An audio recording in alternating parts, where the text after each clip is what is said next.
Hello, मैं सुशील कुमार अपने YouTube channel पर आप सभी का स्वागत करता हूं। इसके पहले वाली वीडियो में परसेंटेज से संबंधित लगभग हम लोगों ने 16-17 सवालों को कर लिया था। तो आज उसी के आगे कुछ और सवालों को हम लोग देखते हैं।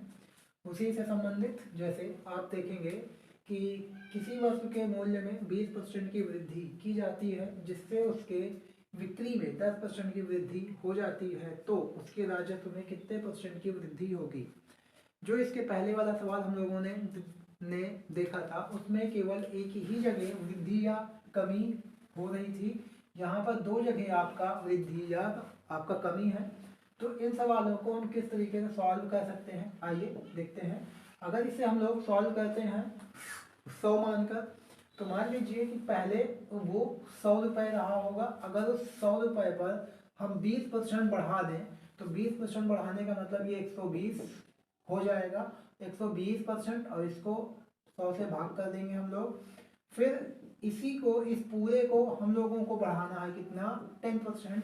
और 10% बढ़ाएंगे तो ये कितना बन जाएगा, 110% और बटे में 100। अब इसको 100 से भाग कर लेंगे परसेंटेज में चेंज करने के लिए। अब अगर इसको काटा जाए तो आप देखेंगे कि एक जीरो से ये दो जीरो से ये दो जीरो कैंसिल, ये दो जीरो से ये दो जीरो कैंसिल। टोटल आप इसका गुणा करेंगे तो 12 गुणे 11 132 आएगा। यानी पहले वो था 100, अब 100 से कितना हो गया 132। तो कितना बढ़ा होगा टोटल आपका 132 माइनस 100, यानी कि 32% वो आपका बढ़ गया होगा।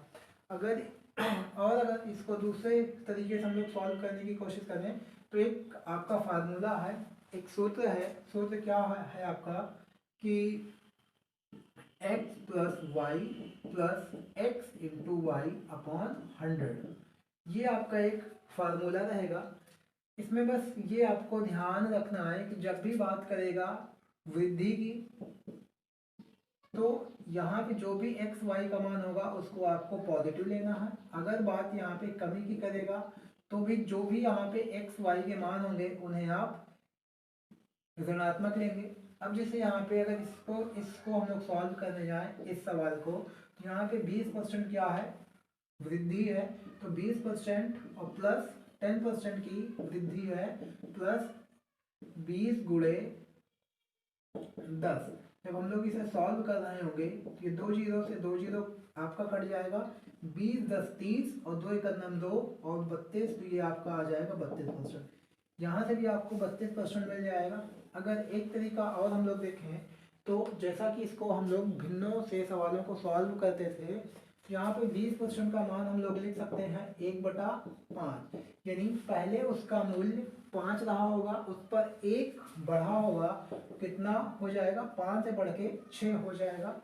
और अगर यहाँ पे इसके मूल्य में देखा जाए तो मूल्य उसका 5 से बढ़ के 6 हुआ। अगर बिक्री की बात करें तो बिक्री उसकी 10% बढ़ रही है। तो 10% का मतलब 1/10, यानी पहले वो 10 में बेच रहा था तो अब 1 बढ़ जाएगा, वो उसे 11 में बेचेगा। तो यहाँ पहले 10 में बेच रहा था, अब वो 11 में इसे बेचेगा। अब अगर आप चाहें तो इसको बिक्री गुणे मूल्य जो भी होगा उसका राजस्व आएगा।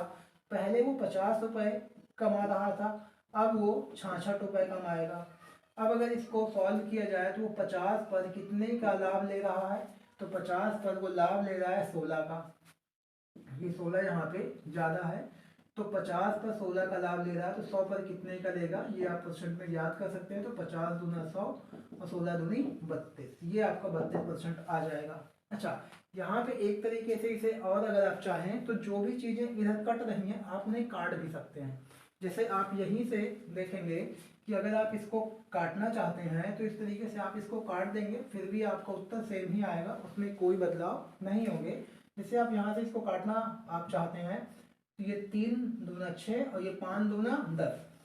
तो अब जो इसे पहले जो पैसे मिल रहे होंगे वो मिलेगा 25, और अब इधर जो बाद में मिलेगा वो मिलेगा 11 तिहाई 33। तो अब उसे 25 पर कितने का लाभ होगा, तो 25 पर उसे 8 का लाभ होगा। अभी तक 50 पर 16 का लाभ था, 25 पर 8 का लाभ होगा, तो उससे कोई फर्क नहीं पड़ेगा उसके उत्तर पे। तो यहाँ पे 8/25, तो 100 पर कितना, तो आप इसे काटेंगे तो 25 चौका 100, 8 चौक 32। तो इस तरीके से आप आप कोई भी सवाल आसानी से सॉल्व कर सकते हैं। और तो आइए आगे कुछ सवालों को हम लोग और सॉल्व करते हैं। जैसा कि पहला सवाल क्वेश्चन नंबर 14 आपका लिखा गया है, किसी वस्तु के मूल्य में 20% की वृद्धि तथा खपत में 30% की वृद्धि की जाए तो उसके खर्च में कितने % की वृद्धि होगी। अब यहाँ पे दोनों में ही क्या है, आपका वृद्धि दिया गया है। तो आप पहले तो इस तरीके से इनको आसानी से सॉल्व कर सकते हैं, x + y x × y upon 100। तो अगर इनसे हम इसको सॉल्व करें तो दोनों ही पॉजिटिव में रहेगा, क्योंकि दोनों में ही वृद्धि हुई है। तो 20 + 30 + 20 × 30/100। अगर इसको हम लोग काटें तो ये आसानी से कट जाएगा और आपका उत्तर आएगा 20 और 30 50, 3 दूनी 6, 56%। तो इससे आप बड़े आसानी से कर सकते हैं, ये 56% आ जाएगा। अगर आप दूसरे इसको भिन्न से करना चाहते हैं तो 20% का जो मान है वो होगा 1/5, यानी पहले उसका वेतन 5 था, अब 5 से बढ़ के कितना हो जाएगा, 6 हो जाएगा। अच्छा, 30% का मान देखें तो आप आसानी से इसको भिन्न परसेंटेज से भिन्न में बनाने के लिए बटे आप 100 कर देंगे और ये बन जाएगा। और कितना आएगा, 3/10। तो पहले उसका जो खपत थी वो थी 10, अब उस पर 3 बढ़ जाएगा, तो 10 से बढ़ने के बाद वो 13 हो जाएगा। अगर कुछ तिर्यक इधर से आपका कट रहा है या इधर से कट रहा है तो आप इसको काट भी लेंगे। ये आपका 3 दूना 6, 5 दूना 10। आप जब इसको काटेंगे तो 5 × 5 = 25 और 13 × 3 = 39। तो ये आपका पहले उसका जो खपत था या उसका जो खर्च था वो 25 यूनिट था, अब उसका खर्च कितना हो जाएगा, 39 यूनिट।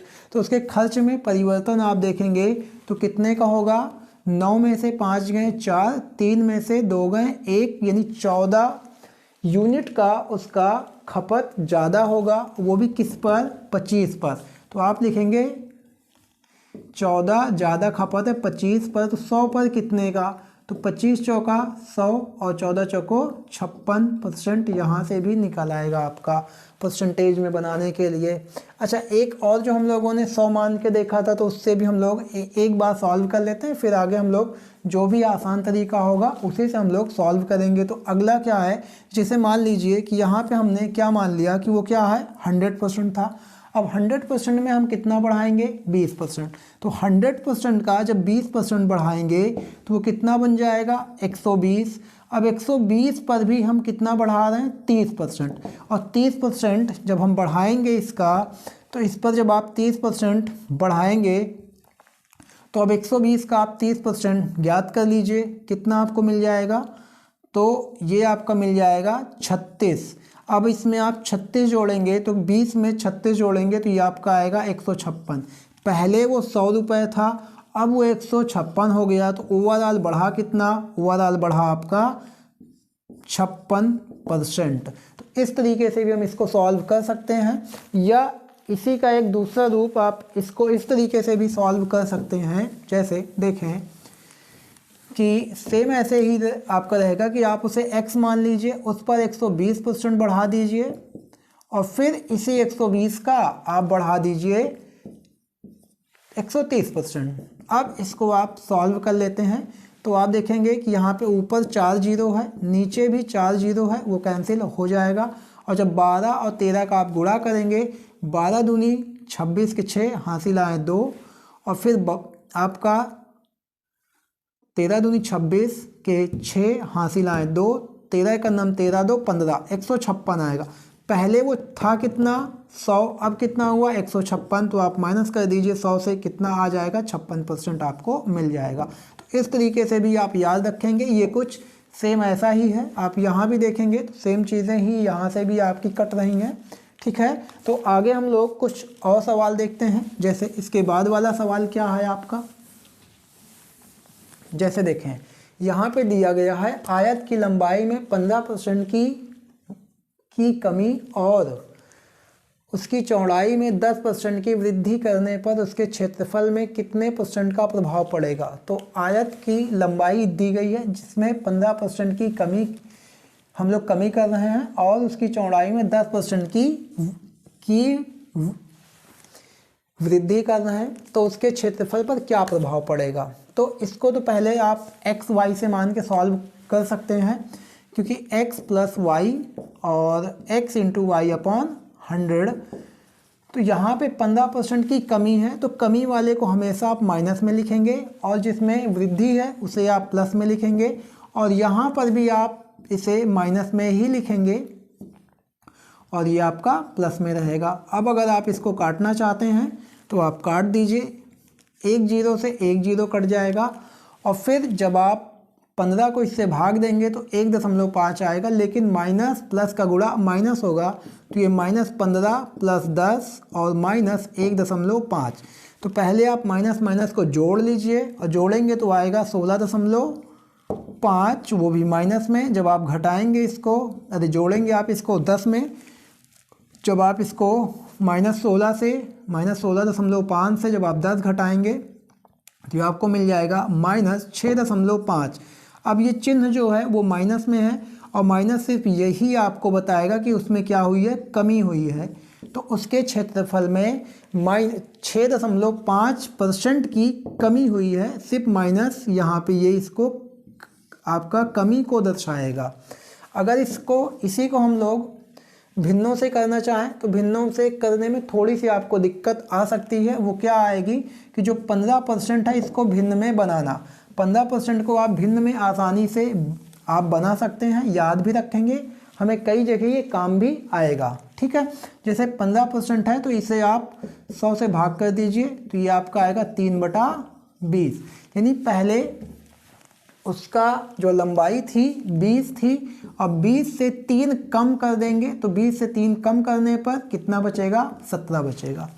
और उसकी जो आपका 10% दिया है, 10% को हम लोग जानते हैं 1/10 लिखा जाएगा। तो पहले वो 10 था, 1 बढ़ जाएगा, कितना होगा, 11 होगा, तो ये आपका 10 से 11 हो जाएगा। अगर इसको हम आपस में गुणा करेंगे तो ये आपका आएगा 200, और अगर इसे हम आपस में गुणा करेंगे तो ये हमें मिलेगा 7 8 1 187 मिल जाएगा। यानी पहले उसका जो भी क्षेत्रफल था वो 200 यूनिट था, अब उसका क्षेत्रफल कितना हो गया, 187 यूनिट। तो यहाँ से कितना कम हुआ, 13 कम हुआ, कितने पर, 200 पर। तो 200 पर 13 कम हुआ है, तो 100 पर कितना होगा, तो यहाँ पे 2 0 से 2 0 कैंसिल हो जाएगा, और 13 से आप इसको भाग करेंगे तो 6.5% की कमी ही यहाँ पे आपको दर्शाएगा, क्योंकि 200 से 100 आपका 87 हुआ है। तो इस प्रकार से इन सवालों को हम सॉल्व कर सकते हैं। अब अगले सवाल की अगर हम लोग बात करें तो अगले सवाल को आप इस तरीके से नहीं सॉल्व कर सकते हैं। क्यों नहीं सॉल्व कर सकते हैं, क्योंकि आप 13% को भिन्न में नहीं बदल सकते हैं, क्योंकि अगर आप 13% को भिन्न में बदलने जाएंगे तो ये 13/100 ही लिखा रहेगा, इसमें विशेष कोई परिवर्तन नहीं होगा। क्योंकि अगर हम यहाँ पे वृद्धि कर रहे हैं तो 100 से 113 बन जाएगा, और यहाँ पर भी हम लोग जो वृद्धि कर रहे हैं तो यहाँ पर भी ये 100 से 107 बन जाएगा। अब हमारे लिए दिक्कत ये बन जाएगा कि 113 और 107 का गुणा करना, जो कि ऐसे सवाल जब भी कभी आए जिनका हम भिन्नों में आसानी से ना बना पाए तो उन्हें हम इस तरीके से भिन्नों में सवाल को सॉल्व नहीं करेंगे। उन्हें आसानी से हम लोग इस तरीके से एक्स वाई पर ही सवालों को सूत्र पर सॉल्व कर लेंगे। इससे ये फ़ायदा होगा कि यहाँ पे 13% की वृद्धि है तो प्लस में, फिर 7% की हुई आपका वृद्धि है तो प्लस में, प्लस 13 गुणे 7/100। अब यहाँ पे हम इनको जोड़ेंगे तो कितना आएगा, 20 आएगा, और इसको अगर हम लोग भाग करेंगे तो 13 7 91, और 91 को अगर आप भाग करना चाहते हैं 100 से तो ये आपका मिल जाएगा 20.91% की उसमें क्या होगी, वृद्धि होगी, क्योंकि ये पॉजिटिव आएगा तो पॉजिटिव साइन हमेशा वृद्धि को दर्शाएगा, निगेटिव साइन कमी को दर्शाएगा। तो उम्मीद करते हैं कि ये सारे सवाल आपको समझ आए होंगे अच्छे से। अगर परसेंटेज आपका इस तरीके से दिया गया है जिनको आप भिन्न में नहीं बदल सकते हैं तो आप इन्हीं को ऐसे ही सॉल्व करेंगे। अगर जिनके परसेंटेज भिन्न में बदले जा सकते हैं उन्हीं को हम लोग उस तरीके से सॉल्व करेंगे। तो आइए और सवालों को देखते हैं। जैसा कि यहाँ पे लिखा गया है, एक वर्ग की भुजा को 33 सही 1/3% बढ़ाया जाता है तो उसका क्षेत्रफल क्या होगा। एक वृत्त की त्रिज्या को 13% बढ़ाया जाए तो उसका क्षेत्रफल क्या होगा।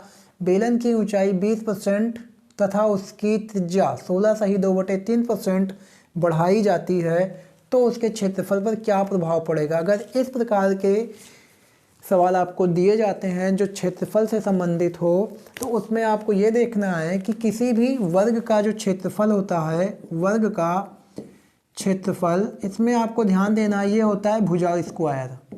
तो भुजा स्क्वायर में आपकी भुजाएं दो बार है। मान लिया भुजा a इंटू ए इस तरीके से दो बार है तो जो भी ये आपका परसेंटेज है वो आपका दो बार बढ़ेगा।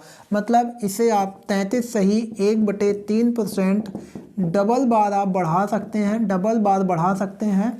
तो फिर एक बार ये आपका 33 सही 1/3% बढ़ेगा, फिर वो 33 सही 1/3% बढ़ेगा। तो आपको इस पर ध्यान रखना पड़ेगा इनके फार्मूले में क्या क्या चीज़ें दी गई हैं और क्या क्या चीज़ें कांस्टेंट हैं और क्या क्या चीज़ें इसमें आपका उपयोगी है। जैसे वृत्त में आप देखेंगे कि जो वृत्त का क्षेत्रफल होता है, वृत्त का क्षेत्रफल वो आपका होगा पाई आर स्क्वायर। तो इसमें भी देखेंगे आर कितनी बार है, दो बार है, लेकिन पाई आपका ये कांस्टेंट है तो हमें पाई से कोई मतलब नहीं है, हमें सिर्फ इसके स्क्वायर से मतलब है। और यहाँ ये कितनी बार आपका बढ़ रहा है, दो बार। तो 13% आप एक बार नहीं दो बार बढ़ाएंगे तो इस तरीके से आप इस सवाल को आसानी से सॉल्व कर पाएंगे। ऐसे ही इसमें भी है कि जो बेलन का क्षेत्रफल है उसमें भी अगर हम लोग बेलन के क्षेत्रफल की बात करें तो बेलन का क्षेत्रफल ये आपका बनेगा 2 पाई आर एच। तो यहाँ पे जो 2 पाई है वो आपका कांस्टेंट वैल्यू है, हमें इससे कोई मतलब नहीं, हमें सिर्फ आर और एच से मतलब है। तो एक एक करके हम इसको सॉल्व करते हैं। जैसा कि मैंने आपको बताया था, अगर सवाल आपका भिन्न में परसेंटेज दिया गया है तो आप इसे भिन्न में ही सॉल्व करेंगे। तो 33 सही 1/3% का जो मान है वो है आपका 1/3 और इसमें क्या है बढ़ाया जाता है तो इसका मान 3 था 4 हो जाएगा, लेकिन ये कितनी बार, दो बार। तो 3 था 4 हो जाएगा तो ये आपका 9 से 12 हो जाएगा। तो पहले इसका मान था 9, अब हो जाएगा तो 12। कितना बढ़ा, 3 बढ़ा। किस पर, 9 पर। 9 पर 3 बढ़ेगा तो फिर आपका कितना बढ़ जाएगा, 1 पर 3 बढ़ जाएगा। ठीक है, सॉरी ये आपका 12 नहीं 16 होगा।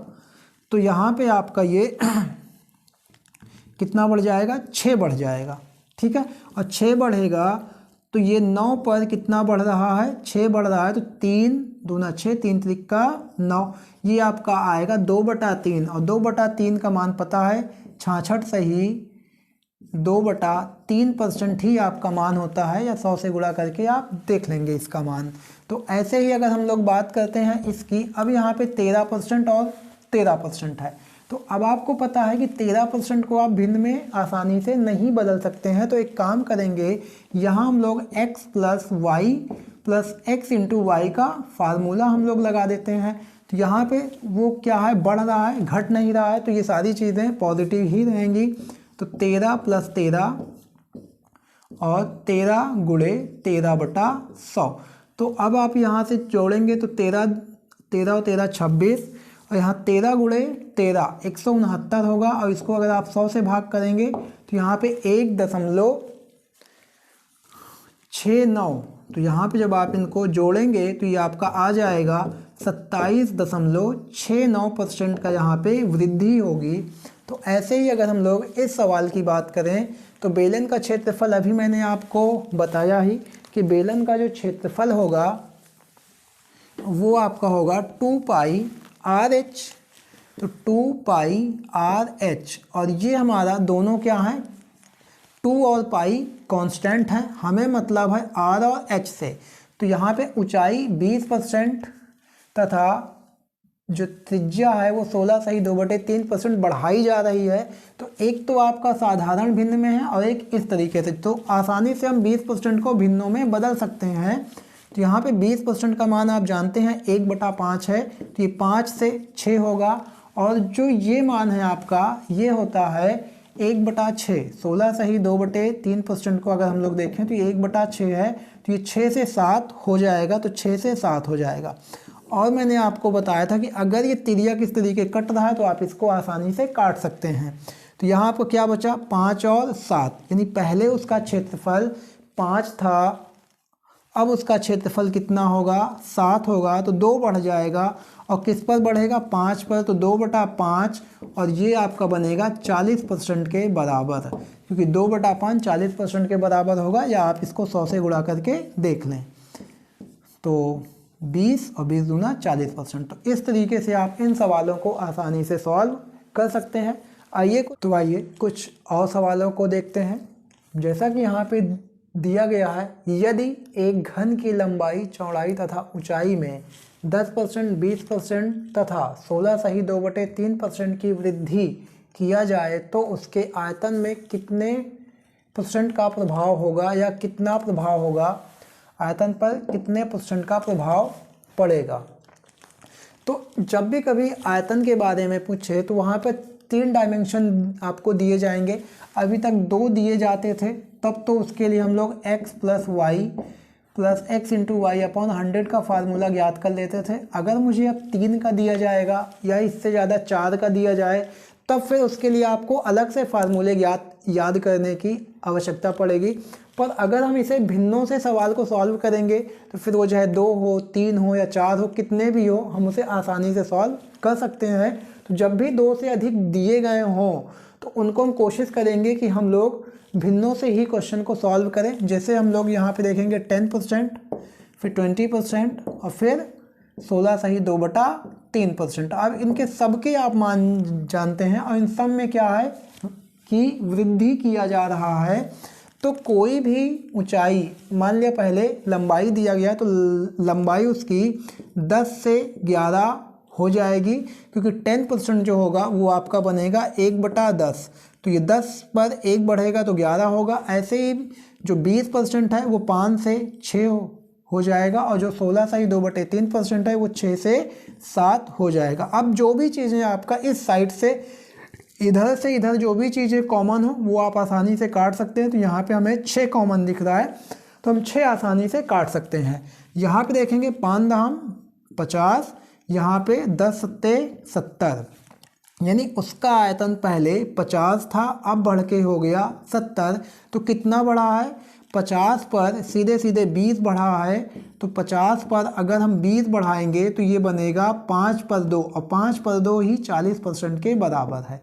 तो इस सवाल को हम इस तरीके से आसानी से सॉल्व कर सकते हैं। अगर हम लोग अगले सवाल को देखें, अगले सवाल को ध्यान से करें, तो हमें ये देखना पड़ेगा कि इनमें शंकु का, यदि शंकु की ऊंचाई में 20% की वृद्धि तथा उसकी त्रिज्या में 10% की कमी की जाए तो उसके आयतन पर क्या प्रभाव पड़ेगा। तो उसके आयतन में कितने % का प्रभाव पड़ेगा या क्या प्रभाव पड़ेगा, अगर इसको परसेंटेज में ही आपके उत्तर दिए गए हैं तो आप इन्हें आसानी से ज्ञात कर सकते हैं। पहले तो हमें शंकु का फार्मूला पता होना चाहिए। तो शंकु का आयतन क्या होता है, तो 1/3 πr²h। तो अब यहाँ पे 1/3 जो आपका पाई है ये तो कांस्टेंट रहेगा, पर यहाँ r आपका 2 बार लिखा है, यानी r² है, तो जो भी आपकी रेडियस है वो 2 बार कम होगी, या ये जो आपकी ऊंचाई है ये 1 बार बढ़ेगी। तो यहाँ पर जो आपका 10% और 10% जो आपकी रेडियस दिया गया है, जो त्रिज्या दिया गया है, वो 2 बार आपको कमी करना होगा, और जो ऊंचाई है वो 20% आपको 1 बार बढ़ाना होगा। तो जो भी आपकी ऊंचाई है वो 20% 5 से 6 होगी, पर जो भी आपकी त्रिज्या है उसको आप ध्यान में रखेंगे, वो आपका 10 से 9 होगा, फिर 10 से 9 होगा। तो अगर कुछ इधर से आपका कैंसिल हो रहा है तो आप उसे काट सकते हैं, ज़्यादा कुछ तो कैंसिल नहीं होगा, मगर यहाँ पे थोड़ा सा आपका कैंसिल हो जाएगा, या आप मत ही इसको कैंसिल करिए। अगर आप इसको सॉल्व करेंगे तो ये आपको बन जाएगा कितना, 500। और जब ऐसे आप गुणा करेंगे तो 81 छक्का जब आप गुणा कर रहे होंगे तो 6 का नाम 6 और 8 अड़छन 48, और ये आपका बन जाएगा 486। पहले उसका जो आयतन था वो था 600, अब आपका आयतन हो जाएगा 486। तो उम्मीद है ये आपका घटेगा। कितना घटेगा, तो लगभग 14 घट जाएगा। और किस पर घटेगा, तो 500 पर। तो 500 पर अगर हम इसको 14 को माइनस करने जाएं तो 500 पर 14 घटेगा तो 100 पर कितना, तो ये आपका 2 जीरो से 2 जीरो कट जाएगा। और अगर आप इसको भाग करने जाएंगे तो आप देखेंगे कि 5 दूना 10 बचा 4/5, यानी 2 सही 4/5% ये आपका कम हो जाएगा। पहले उसका 500 था, अब 486 बचा तो कम हुआ, तो यहाँ पर आप लिखेंगे कमी। ठीक है। ऐसे ही अगर हम बात करें क्वेश्चन नंबर 21 की, तो इसमें आपका गोले का दिया गया है। और जब गोले का दिया गया है तो गोले का फार्मूला क्या होगा, तो वहाँ पे आप देखेंगे तो गोले का फार्मूला होता है 4/3 पाई आर क्यूब। अब आप देखेंगे कि यहाँ पे जो आर क्यूब है वो 3 बार है, तो जो ये 25% है वो 3 बार बढ़ेगा, और जो ये कांस्टेंट में वैल्यू है हमें इनसे कोई मतलब नहीं है। तो यहाँ पे जो आपका 25% है वो 3 बार इंक्रीज होगा। तो वैसे तो ये 75% सीधे सीधे बढ़ता, लेकिन यहाँ पे पहले 25% बढ़ेगा, फिर उस पर 25% बढ़ेगा, फिर उस पर 25% बढ़ेगा। अगर आप इसको डायरेक्ट करना चाहते हैं तो कुछ सवाल ऐसे होगा, ये 125 होगा बटा 100, फिर 125 बटा 100, फिर 125 बटा 100। तो इस तरीके से करने में इसकी कैलकुलेशन बढ़ जाएगी, पर है ये वही चीज़ जो हम लोग इस तरीके से कर रहे हैं। तो यहाँ पे जब हम इसको सॉल्व करेंगे तो फिर 100 से घटाना पड़ेगा। या अब अगर यहाँ पे हम लोग इस तरीके से इसको करें तो आप देखेंगे 25% का जो मान होता है वो 1/4 होता है। तो ये 4 से क्या होगा, 5 होगा, फिर 4 से 5 होगा, और फिर ये एक बार 4 से 5 होगा, तो 3 बार ये 4 से 5 होगा। तो ये टोटल कितना आएगा, 4 का क्यूब 64 और 5 का क्यूब 125, यानी पहले उसका आयतन था 64, अब कितना हो गया 125। तो अगर हम यहाँ से इसको घटाएंगे तो हमारा जो उत्तर आ जाएगा, आप देखेंगे कि ये 61 आएगा। और जब आप यहाँ पे 61/64 गुणे 100 आप इसको जब सॉल्व करेंगे तो ये आपका परसेंटेज में आ जाएगा। तो इतना % यहाँ पे ये वृद्धि हो जाएगा। तो आज के लिए इतना ही। कल इसके आगे हम लोग और भी सवालों को सॉल्व करेंगे। यदि वीडियो आपको पसंद आए तो शेयर करें, लाइक करें, सब्सक्राइब करें। धन्यवाद।